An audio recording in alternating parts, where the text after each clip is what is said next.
Should we be reviewing the allocation of these passes? We should be reviewing two things. Yes, absolutely, the passes, and secondly, the funding. Because one of the other things that's come out with China is not just that there's a researcher in there, but that people with strong links to the Chinese Communist Party have been giving money to Labour MPs and employing former Conservative MPs. So I'm very worried about the parliamentary passes, and you'll remember that there was also a case of somebody with apparent associations with Russia, who was a parliamentary researcher for an MP, getting access to the Defence Committee.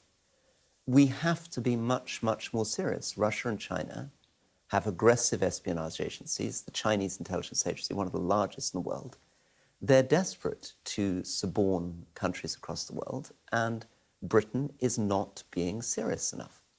I won't ask you how you know what you do about spying, but how seriously do you take the threat to our democracy from that kind of activity? Very seriously.